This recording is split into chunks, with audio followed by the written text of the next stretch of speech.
also spoke to Professor Meg Russell, the Director of the Constitution Unit at UCL. I asked her what might be going on. I suspect that in this session, the fact that the government had to get ready very quickly after the election and introduce bills very quickly, with perhaps less preparation than usual, might mean that they had some rough edges on them that you don't perhaps normally get and we might not get later on in this Parliament.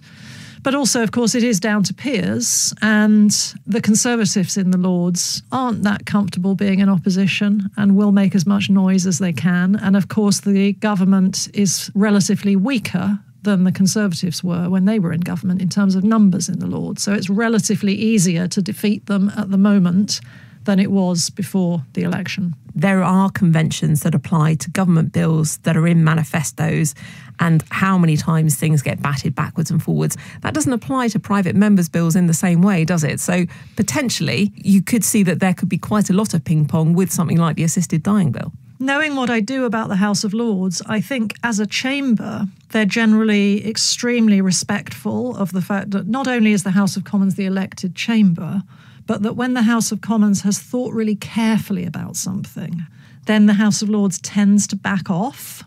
That may not be the case often on government bills, which might just bounce through quickly sometimes using the government's majority, but it's absolutely clear that on the assisted dying bill, there was really careful and lengthy deliberation in the Commons.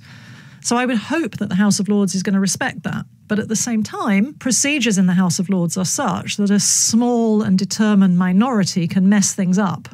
So I think we might see procedural delay, which would cause difficulties and is quite hard to control in the House of Lords, particularly probably on a private member's bill.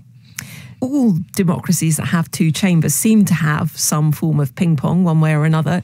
Is there a better way that we could do it? Could you have some kind of committee, or is this system, slightly creaky as it is, a good way to get things done and to get differences ironed out? That's a really interesting question. There are different ways of doing it around the world. Some places have a certain number of rounds of ping pong. Some of them have a certain delay period. But the interesting ones for us perhaps are the ones where there is a committee made up of members, they often call it a conference committee, made up of members of the two chambers that get around the table and try and argue out the detail. There are different ways of doing it. So, is it just the whips, in effect, bashing it out? Does it involve backbenchers? Who gets the final say? I think it would be interesting for the UK to think carefully about whether it would be a better system, but I'm not sure in the end we would conclude that it is. Professor Meg Russell there.